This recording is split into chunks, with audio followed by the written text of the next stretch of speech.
السلام علیکم. الفاتحہ.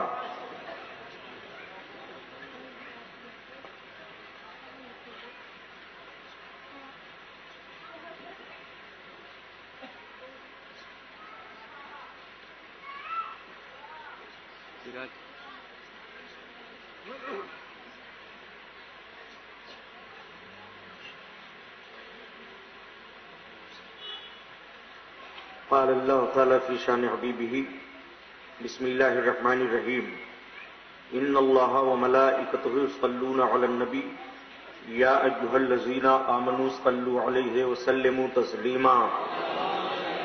اللہم صل علی سیدنا مولانا محمد معدن الجود والکرم وعلی آلہ وبارک وسلم صلاۃ و سلام علیک یا رسول اللہ صلی اللہ تعالی علیہ وسلم. لا الہ الا اللہ محمد رسول اللہ صلی اللہ تعالی علیہ وسلم. الحمد للہ رب العالمین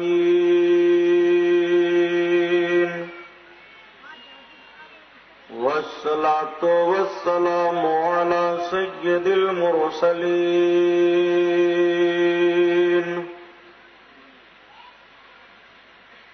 وعلى آلہ الطاہرین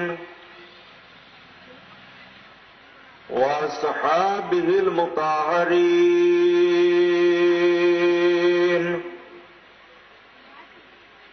وابنہ الغوث العظم الجیلانی محی الدین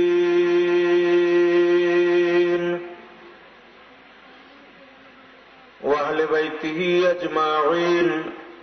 أعوذ بالله من الشيطان الرجيم. بسم الله الرحمن الرحيم.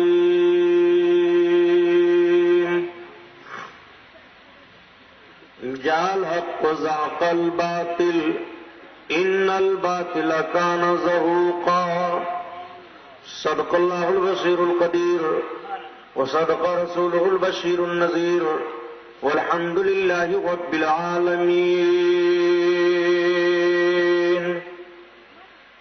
لائق صد احترام علماء اہل سنت، قابل قدر سامعین حضرات، آئیے ہم اور آپ سب سے پہلے اپنے اور ساری کائنات کے مرکز عقیدت حضور رحمت للعالمین شفیع المذنبین رسول گرامی وقار محبوب پروردگار دونوں عالم کے مالک و مختار حضور محمد الرسول اللہ صلی اللہ تعالی علیہ وسلم کے دربار پرانوار میں درود شریف کا نذرانہ پیش فرمائیں. بلند آواز سے پڑھیے. اللہم صلی علی سیدنا مولانا محمد معدن الجود والکرم وعلی آلہ وبارک وسلم صلاۃ و سلام علیک یا رسول اللہ صلی اللہ تعالی علیہ وسلم. حصول نجات کے لیے اور درود شریف پڑھ لیں. اللہم صلی علی سیدنا مولانا محمد معدن الجود والکرم وعلی آلہ وبارک وسلم صلاۃ و سلام علیک یا رسول اللہ صلی اللہ تعالی علیہ وسلم.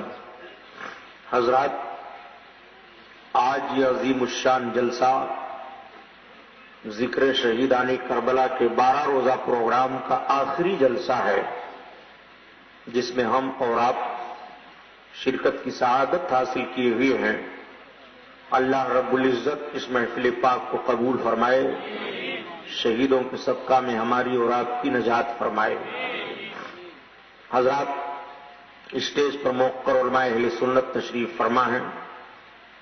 محب گرامی حضرت علامہ سید زبیر اشرف صاحب، حضرت علامہ اطہر صاحب، حضرت علامہ مقصود علی خان صاحب اور جملہ یہ ہمارے علماء. محب گرامی حضرت مولانا ریاض احمد صاحب، یہ ذمہ دار حضرات ہیں. ان حضرات کی ذمہ داریاں ہیں. یہ ان حضرات کی کرم فرمائی ہوتی ہے کہ اسٹیجوں پر تشریف رکھتے ہیں اور معاونین مددگاروں میں خطبہ اعزام کے ان کا شمار ہوتا ہے۔ آج میں حقیقت میں تھک گیا ہوں، اس لیے دارالعلوم علیمیہ جمدہ شاہی، جس کے سربراہ اور خزانچی اعلیٰ کیا سب کچھ عالی جناب محترم سیٹھ عبدالمجید خان صاحب رضوی ہیں، جن کا وہ دارالعلوم ہے اور جس عظیم شخصیت کے نام پر وہ ادارہ ہے، یعنی علیمیہ حضرت علامہ عبدالعلی میرٹھی رحمۃ اللہ تعالی علیہ کے نام پر، ان کا سالانہ 10 محرم الحرام شریف کو مصطفیٰ بازار میں عرس ہوتا ہے، تمام علماء ہوتے ہیں۔ آج میں یہ سوچ کر کے شریک ہوا تھا کہ برکت کے لیے میں شریک ہو جاتا ہوں، مگر برکت میں ایک عجیب حرکت ہو گئی، مجھ سے پوری تقریر کروا لیا۔ میں نے ایک عذر کیا کہ میں بیٹھ کر کے بولوں گا تو کرسی کا بھی انتظام کر دیا،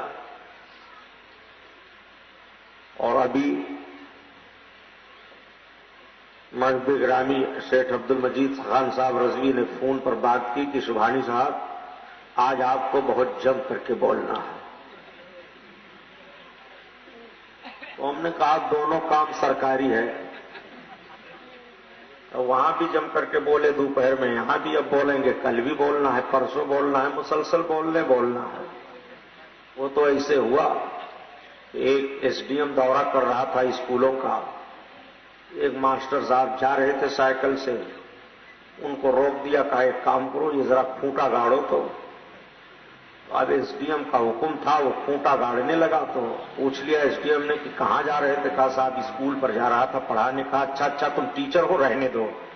کہا صاحب دونوں کام سرکاری، چاہے لڑکوں کو پڑھوائیے چاہے کھوٹا گڑوائیے، دونوں کام سرکاری ہے۔ اور کیا کریں، ایک انار 100 بیمار والا معاملہ ہے۔ لیکن سرکار کی نعت کہیے تو مدد اللہ اور اللہ کے حبیب فرماتے ہیں، رب کا کرم ہوتا ہے، رب اپنے تعریف کرنے والے بندے کو اور اپنے محبوب کی تعریف کرنے والے امتی کو رسوا نہیں فرماتا۔ رب کا کرم ہو جائے، اللہ اکبر، وہی تو بیڑا پار ہو جاتا ہے پیارے۔ قتل حسین اصل میں مرگ یزید ہے، اسلام زندہ ہوتا ہے ہر کربلا کے بعد۔ آپ نے داستان سن لیا، آپ کے ذہن و فکر میں یہ بات بیٹھ گئی کہ حضرت امام حسین اور آپ کے جملہ ساتھیوں کو ظلماً کربلا کے میدان میں شہید کیا گیا۔ ظلماً شہید کرنا یہ بڑا خطرناک معاملہ ہوتا ہے۔ حضرت امام علی مقام نے کوئی شوشہ گوشہ کربلا میں چھوڑا نہیں تھا جو ان کے سامنے نہ رکھ دیا ہو۔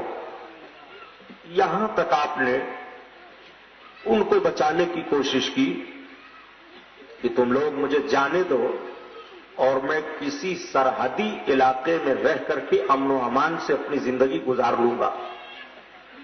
اگر تمہیں یہ خطرہ ہو کہ میں یہاں سے نکل کر کے مدینہ شریف یا مکہ چلا جاؤں گا، لوگوں کی جمعیت اکٹھا کروں گا، تم اپنی پوری فوج کے ساتھ میرے ساتھ رہو، لیکن میرے خون میں اپنی تلواروں کو ڈبو کر کے اپنی آخرت کو برباد نہ کرو۔ حضرت امام علی مقام نے ہر سائٹ سے سمجھا کر کے ان ناپکاروں کو بچانے کی کوشش کی۔ حجت کا کوئی راستہ باقی نہیں رہ گیا۔ جب امام علی مقام کی شہادت ہو گئی تو یزید نے یہ سمجھا تھا کہ اب ہمارے لیے امن و امان ہو گیا، اب ہمارے لیے کوئی رکاوٹ نہیں رہ گئی۔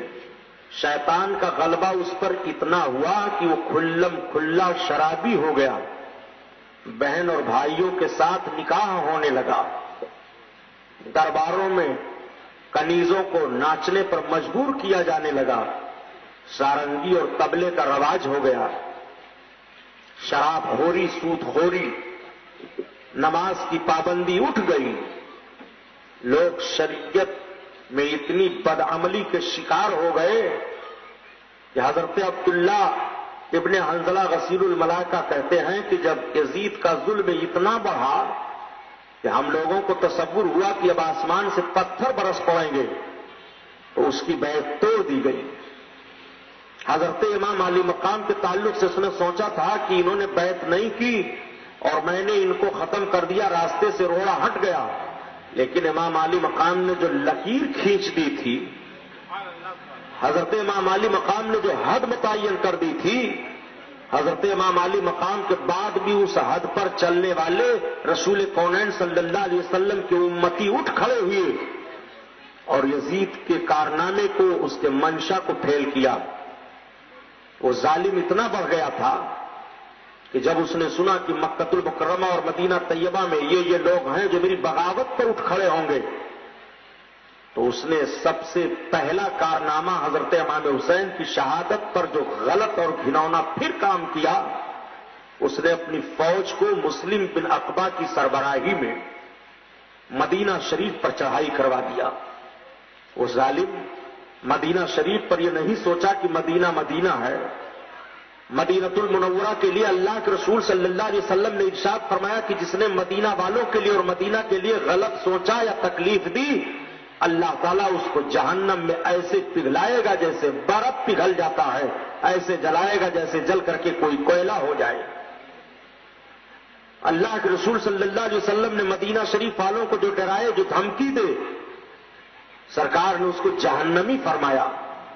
آقا نے ارشاد فرمایا تھا ایک مرتبہ اپنے صحابہ سے، میرے شہدائیوں، میرے جد امجد حضرت ابراہیم علیہ السلام نے مکہ کو حرم بنایا اور میں مدینہ شریف کو حرم بناتا ہوں.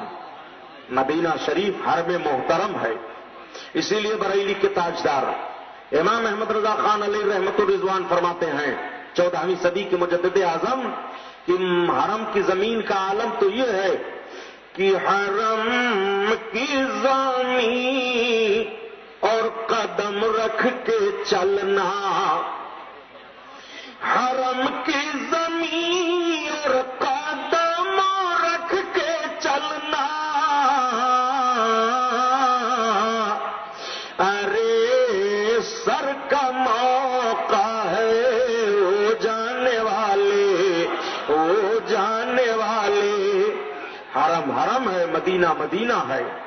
مدینہ طیبہ کے تعلق سے اعلی حضرت عظیم البرکت ذہن و فکر دیتے، کلمہ پڑھنے والوں، مدینۃ المنورہ مدینۃ المنورہ ہے. اللہ کے رسول صلی اللہ علیہ وسلم آرام فرما رہے ہیں تو اس زمین کو مخاطب کر کے اعلی حضرت عظیم البرکت فرماتے ہیں کہ مدینے کے خطے خدا تجھ کو رکھے، مدینے کے خطے خدا تجھ کو رکھے، غریبوں فقیروں کو ٹھہرانے والے، ٹھہرانے والے، غریبوں فقیروں کو ٹھہرانے والے، ٹھہرانے والے. مدینہ مدینہ ہے پیارے. اللہ اکبر. مدینہ شریف میں ایک نیکی کا ثواب 50,000 نیکیوں کے برابر ہے. کوئی ایک نیکی کر دے تو 50,000 نیکیاں اس کے نام اعمال میں لکھی جائیں گی. مدینہ مدینہ ہے. اس ظالم نے مدینۃ المنورہ پر اپنی فوج کو بھیج دیا حملہ کرنے کے لیے. مسلم بن عقبہ اس فوج کا سربراہ تھا. مدینہ والوں کو جب پتا چلا تو انہوں نے پوری مدافعت کرنے کی کوشش کی، لیکن لشکر جرار لے کر کے وہ ظالم آیا تھا. 700 صحابہ کو اس ظالم نے شہید کیا. بڑے بڑے اکابر صحابہ قتل کیے گئے. 3 روز تک اپنی فوج پر اس ظالم نے وہاں کی پاک دامن عورتوں کو حلال کر دیا. عصمت دری کی گئی. 10,000 صحابہ تابعین عام مومنین کو لے کر کے ظالموں نے مدینہ طیبہ میں قتل و غارت گری کیا. مدینہ شریف میں کوہرام برپا کر دیا. مدینہ طیبہ کے بچے چیخ پڑے. حضرت سعید بن مسیب کا واقعہ میں نے عرض کیا تھا کہ 3 دن تک مسجد نبوی شریف میں اذان نہیں ہوئی. مسجد نبوی شریف کے کھمبوں میں دیوار کے قریب ان سب لوگوں نے لے جا کر کے اپنی اپنی سواریوں کو باندھا سواریوں نے پیشاب لید گوبر کیا، تقدس کو برباد کیا، آقا کریم صلی اللہ علیہ وسلم کے مسجد پاک کی بے حرمتی کی۔ حضرت سعید بن مسیب فرماتے ہیں کہ میں قبر انور سے اذان کی آواز سنتا تھا اور تکبیر کی آواز، اور اسی اقتدا میں نماز ادا کر لیا کرتا تھا۔ آپ ذرا غور فرمائیں، کچھ لوگ جب کبھی کبھی پھر نبی کونین صلی اللہ علیہ وسلم کے سننے کی بات کرتے ہیں کہ نبی تو قبر میں تشریف فرما ہے، وہ سنتے کیسے ہیں؟ تو اس پر تو جمہور علماء کا متفقہ فیصلہ ہے، اور حدیث کی روشنی میں یہ فیصلہ ہے، تمام علماء نے یہ فیصلہ دیا ہے کہ آقا کریم صلی اللہ تعالی علیہ وسلم جیسے حیات ظاہری میں تھے، وہ ایسے میرے سرکار پھر وصال شریف کے بعد بھی ہیں۔ اپنے امتیوں کے اعمال کو دیکھتے ہیں، ان کے نیک عملوں کو دیکھ کر کے خوش ہوتے ہیں، اور جب بدعملی کو میرے سرکار ملاحظہ فرماتے ہیں تو تکلیف ہوتی ہے اور دعائے مغفرت فرماتے ہیں۔ میرے آقا صلی اللہ علیہ وسلم کو بھی وصال کے لیے موت آئی، مگر وہ ہماری اور آپ کی طرح موت نہیں تھی، بلکہ ایک لمحہ کے لیے آئی تھی انہیں بھی موت، ایک لمحہ کے لیے آئی تھی انہیں بھی موت، اور پھر ہمیشہ کے لیے ان کی موت مر گئی، ان کی موت مر گئی۔ ایک سوال یہ پیدا ہوتا ہے کہ جب عام مومنوں کی اور لوگوں کی روحیں قبض کی جاتی ہیں تو عالم برزخ میں رکھی جاتی ہیں، میرے آقا صلی اللہ علیہ وسلم کی روح پاک کو جب فرشتہ نے قبض فرمایا تو رکھا کہاں؟ آقا کریم صلی اللہ تعالی علیہ وسلم کی روح پاک کو رب تعالیٰ کے حکم سے قبض فرمایا، اور جب رکھنے کی بات آئی تو پھر سرکار کے جسم پاک میں آپ کی روح پاک لوٹا دی گئی۔ میرے سرکار اپنی قبر انور میں زندہ ہیں، ایسے ہی زندہ ہیں جیسے حیات ظاہری میں تھے۔ نبی کونین صلی اللہ تعالی علیہ وسلم کہ قبر پاک سے اذان کی آواز آتی ہے، تکبیر کی آواز آتی ہے، حضرت سعید بن مسیب فرماتے ہیں میں اسی اقتدا میں نماز پڑھ لیا کرتا تھا، اور دیوانہ بن کر کے میں نے اپنی جان کو بچائی۔ مجھے جب یزیدیوں نے پکڑا تو دیوانہ اور پاگل سمجھ کر کے چھوڑ دیا۔ ان ظالموں نے بڑی بے حرمتی کی۔ مدینہ طیبہ کو تخت و تاراج کرنے کے بعد یہ ظالم مکہ المکرمہ کی طرف بڑھے۔ اللہ اکبر! وہ مکہ جو حرم ہے، وہ حرم پاک جو محترم ہے، جہاں ایک نیکی کا ثواب 1,00,000 نیکی کے ثواب کے برابر ہے۔ ایک نیکی کرو تو 1,00,000 کا ثواب مکہ المکرمہ میں پاؤ گے۔ حرم ہے، مکہ ہے، نبی کونین صلی اللہ تعالی علیہ وسلم کا ولادت والا شہر ہے۔ میرے آقا صلی اللہ تعالی علیہ وسلم اسی شہر میں پیدا ہوئے، اسی شہر میں اللہ کا گھر کعبہ ہے۔ مکہ کا بڑا اکرام ہے، مکہ شریف کی بڑی تعظیم ہے۔ مسلم بن عقبہ جب اپنے لشکریوں کو لے کر کے آگے بڑھا تو راستے میں اس پر فالج گر پڑا اور یہ ظالم وہیں مر گیا۔ اس نے مدینہ شریف میں ایک عورت کے بچے کو قتل کر دیا تھا، تو اس نے دعا مانگی تھی پروردگار اگر مجھے قابو عطا فرما دے تو میں اس ظالم کی لاش کو اس کے قبر سے نکال کر کے جلاؤں گی۔ اے اللہ میں تیرا قسم کھا کر کے کہتی ہوں پروردگار مجھے غلبہ عطا فرمانا تو میں یہ ضرور کروں گی۔ اس عورت نے قسم کھا لیا۔ جب اس کا یہ جب مر گیا مسلم بن عقبہ تو اس کی جگہ پر یزید کے حکم سے خبر آئی حسین ابن نمیر یا بکیر کو اس کا سپہ سالار بنا دیا گیا، ایک دوسرا سپہ سالار چن لیا گیا۔ وہ مکہ شریف پر لے کر کے حملہ آور ہوا اپنے فوجیوں کو۔ جب اس عورت کو پتا چلا کہ راستہ میں مسلم مر گیا تو عورت چند آدمیوں کو لے کر کے گئی اور جہاں اس کو گاڑا بھاگا گیا تھا اس کے قبر کو پہنچ کر کے اس نے کھود دیا۔ اور جب کھودا تو دیکھتے کیا ہیں لوگ، ایک سانپ اس کے منہ پر بیٹھ کر کے اس کے نتھنے پر اپنے پھن کو رکھے ہوئے چوس رہا ہے۔ لوگ ڈر گئے، لوگوں نے کہا خاتون اب تو چھوڑ دے۔ اللہ تعالیٰ نے اس کو عذاب میں مبتلا کر دیا اور قیامت کے بعد جہنم کا عذاب اس پر ابھی باقی ہے، رب تعالیٰ نے تیرے بچے کا بدلہ لے لیا۔ اس نے کہا نہیں، میں نے قسم کھا لیا ہے میں اس کو نکال کر کے اس کے لاش کو جلاؤں گی۔ پھر پیر کی طرف جب لوگوں نے مٹی ہٹائی کہ پیر کی طرف سے اس کو کھینچا جائے تاکہ سانپ بھاگ جائے تو دیکھتے ہیں کہ پیر پر بھی ایک سانپ چپٹا ہوا ہے اور کاٹ رہا ہے۔ لوگوں نے کہا خاتون اب تو چھوڑ دے۔ اللہ نے بدلہ لے لیا۔ اس خاتون نے وضو کیا، وضو کرنے کے بعد 2 رکعت نماز پڑھی اور نماز پڑھنے کے بعد دعا مانگی، پروردگار عالم میں اس ظالم پر جو خفا ہوں وہ تیری رضا کے لیے، مولا میری قسم کو پوری فرما دے۔ جب وہ دعا مانگ کر کے اپنے چہرے پر اپنے ہاتھ کو پھیرتی ہے تو لوگوں نے دیکھا کہ وہ سانپ کھسک گیا ہے اور پیر والے سانپ کے دم پر ان لوگوں نے اشارہ کیا، وہ سانپ بھی اتر گیا۔ اس کی لاش کو قبر سے نکال کر کے اس خاتون نے جلایا اور جلا کر کے خاکستر کر دیا۔ اس طور پر اس نے اپنی قسم کو پوری کر لیا۔ آپ مدینہ شریف کی بے حرمتی کروانے والے سپہ سالار کا انجام دیکھیے، اس کا کارنامہ دیکھیے، عذاب دیکھیے کس طرح سے عذاب ہوتا ہے۔ پتہ یہ چلا کہ قبر میں عذاب ہوتا ہے، قبر میں جیسا جو رہے گا اس کے ساتھ اس طرح کی رعایتیں ہوں گی۔ یہ مت سمجھو کہ قبر میں عذاب نہیں ہوگا، قبر میں عذاب ہوگا۔ قبر کے عذاب کو ہمارے بعض اللہ کے نیک بندوں نے مشاہدہ کیا ہے اور دیکھا ہے، قبر میں کیسے کیسے عذاب ہوتے ہیں۔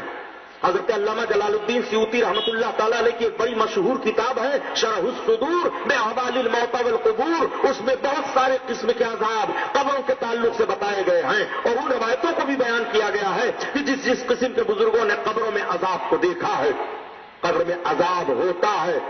آپ ذرا غور فرمائیے اور قبر کے عذاب سے اللہ سے پناہ مانگیے۔ قبر میں معذب کر دیا جائے گا، بدعملی کی بنیاد پر معذب کیا جائے گا، اور اگر بے ایمان ہے تو اس کے عذاب کے ہٹنے کا تو کوئی سوال ہی نہیں ہوتا ہے۔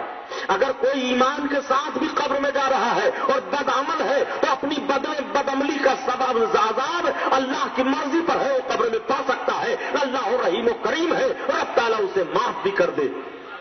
آپ ذرا غور فرمائیں، اس عورت نے اس کی لاش کو جلا دیا۔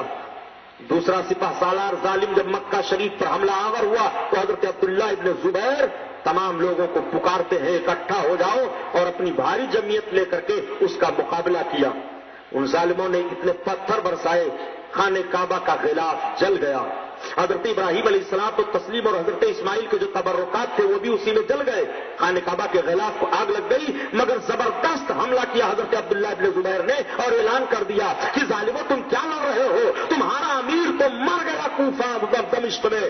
لوگوں نے تو پہلے حضرت عبداللہ ابن زبیر کی اس بات کو فریب سمجھا، لیکن 3 دن کے بعد اطلاع آ گئی کہ دمشق میں یزید کی موت ہو گئی، یزید مر گیا۔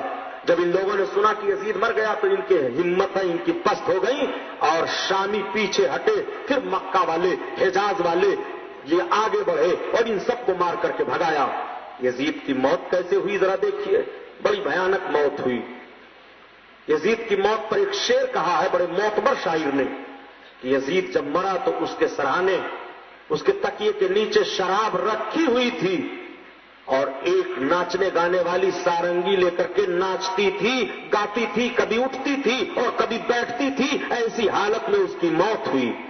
اور دوسری روایت بیان کی جاتی ہے کہ یہ سیر و شکار کا عادی تھا، یہ شکار کرنے کے لیے باہر نکلا اور شکار کرتے ہوئے یہ دور نکل گیا، اس کی نگاہ ایک عیسائی لڑکی پر پڑ گئی، وہ لڑکی بڑی خوبصورت تھی، یہ فریفتہ ہو گیا، لوگوں کو ہٹا دیا۔ دوسرے دن یہ تنہا وہاں گیا، اس لڑکی سے اس نے راہ و ربط پیدا کیا، اس نے بتایا کہ میں امیر المومنین ہوں، میری حکومت چل رہی ہے۔ لڑکی سہم گئی، کہا تمہیں میں اپنے ساتھ لے جاؤں گا، تمہیں محل میں رکھوں گا، طرح طرح کی لالچیں وہ لڑکی کو دینے لگا۔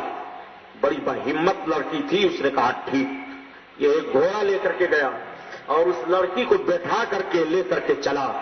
تمام لوگوں کو علم ہو چکا تھا کہ نواسہ رسول کو اس نے شہید کروایا ہے، قتل کروایا ہے، یہ دوسروں کا بہی خواہ کیا ہو سکتا ہے، اس نے تو اسلام کے خلاف بہت ساری باتوں کی چھوٹ دے دی ہے اور پبلک بدعمل ہوتی چلی جا رہی ہے۔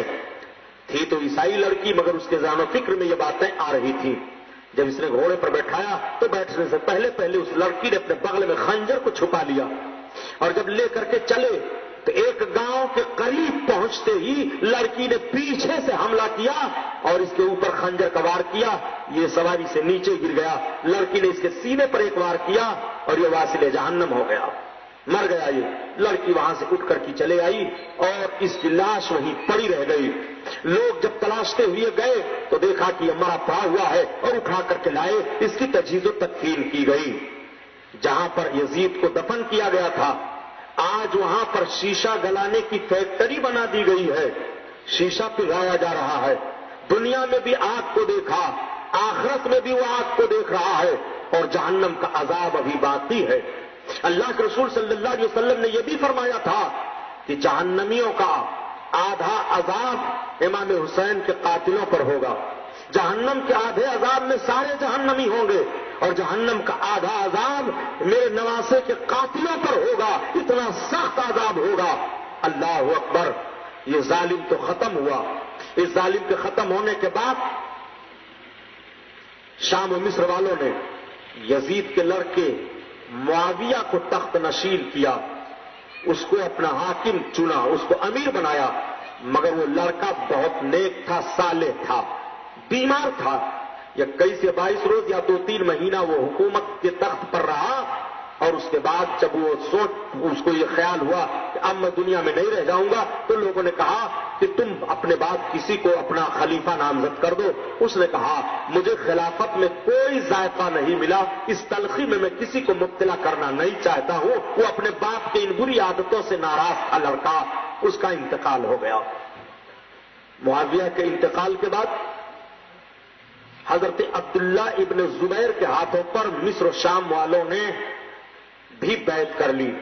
حضرت عبداللہ ابن زبیر کو جب تسلط حاصل ہوا تھا، غلبہ، تو حجاز و یمن اور کوفہ کے لوگوں نے حضرت عبداللہ ابن زبیر کے ہاتھ پر بیعت کر لی تھی، اور اب مصر اور شام والوں نے بیعت کر لی۔ حضرت عبداللہ ابن زبیر مکمل طور پر خلیفۃ المسلمین ہو گئے، امیر المومنین بن گئے، اور کوفہ کی سرزمین پر غلبہ حاصل ہوا مختار ابن عبید سقفی کو۔ یہ کوفہ پر اپنا غلبہ حاصل کر لیا۔ جب اس نے کوفہ پر غلبہ حاصل کر لیا تو حضرت امام علی مقام کے بھائی حضرت محمد بن حنفیہ کے پاس اطلاع بھیجوائی کہ میں قاتلان حسین کا بدلہ لینا چاہتا ہوں، آپ اجازت دے دیں۔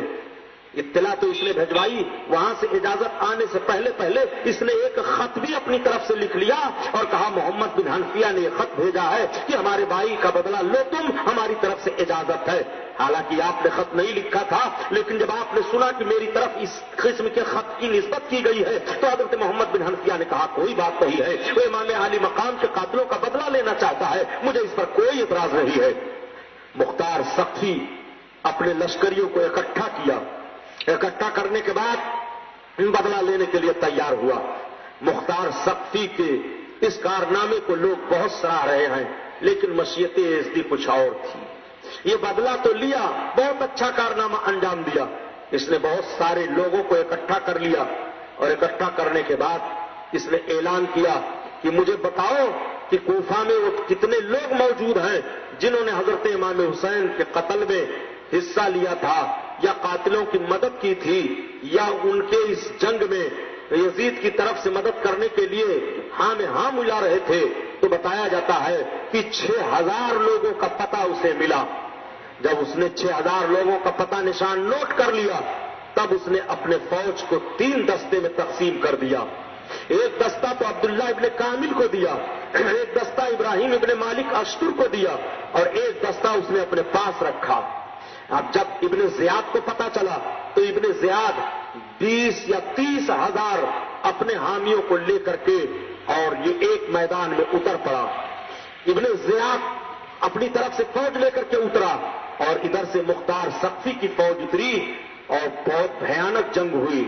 دن بھر جنگ کا معاملہ رہا، اور جب سورج غروب ہونے لگا تو ابراہیم اشتر کی فوج غالب آ گئی، اور دریائے فرات کے کنارے مقابلہ ہوا تھا، اس کی فوج بھاگی، ابن زیاد بھی بھاگا، اور جب ابن زیاد بھاگا تو گرفتار کر لیا گیا۔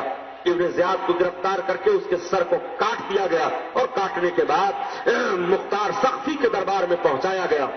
3 برس 7 برس کو کیا نام ہجری 67 کا یہ معاملہ ہے جب مختار نے ابن زیاد کے سر کو کٹوایا۔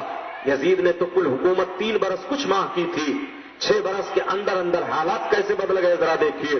جب ابن زیاد کا سر کاٹا گیا تو مختار نے اسی دربار کو آراستہ کیا، سجایا، جہاں حضرت امام علی مقام کا سر اقدس رکھا گیا تھا، لے جا کر کے ابن زیاد کا سر وہیں رکھا گیا اور اس کے کچھ ساتھیوں کا سر رکھا گیا۔ ابن زیاد کے سر کو رکھنے کے بعد مختار سقفی نے پورے کوفہ والوں کو اکٹھا کیا اور اکٹھا کرنے کے بعد کہا، دیکھ لو تم لوگ اپنی آنکھوں سے کہ جن لوگوں نے امام حسین کے قتل میں حصہ لیا تھا انہیں کیسی سزا مل رہی ہے، وہ دنیا میں کس طرح سے ذلیل ہو رہے ہیں، وہ کس طرح سے مارے جا رہے ہیں۔ وہ یہ کہہ ہی رہا تھا کہ تب تک لوگوں نے کہا، وہ دیکھو سانپ آ گیا، سانپ آ گیا۔ ایک سانپ آ کر کے نتھنے میں گھسا۔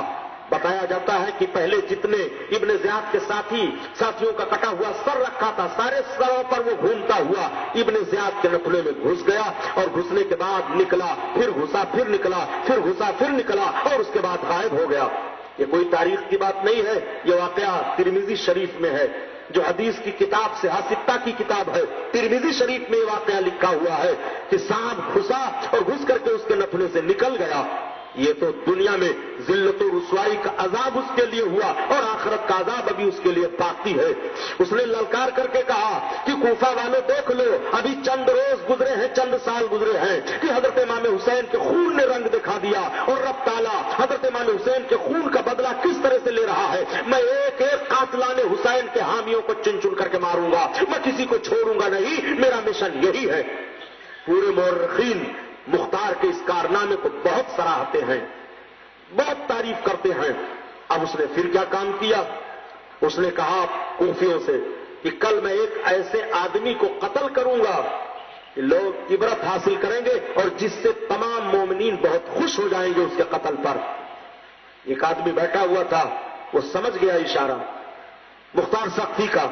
لوگوں نے کہا کیا اشارہ سمجھے؟ کہا میں سمجھ گیا، یہ کل صبح صبح عمرو بن سعد کو قتل کرے گا۔ کہا تم پاگل آدمی ہو، عمرو بن سعد سے تو اس کے بڑے اچھے تعلقات ہیں، نہیں قتل کرے گا۔ اس نے خبر بھیجوا دیا عمرو بن سعد کے پاس کہ اس طرح سے مختار سقفی نے کہا ہے کل تمہیں قتل کرے گا۔ عمرو بن سعد نے کہا تم عجیب آدمی ہو، میری تو اس کی دوستی ہے، مجھے وہ کہاں مارے گا۔ مطمئن ہو کر کے بیٹھ گیا۔ سویرے سویرے عمرو بن سعد کے لڑکے کو بلا کر کے مختار سقفی نے پوچھا تیرا باپ کہاں ہے؟ اس نے کہا میرا باپ گوشہ نشین ہو گیا ہے۔ کہا گوشہ نشین ہو گیا؟ کہا ہاں۔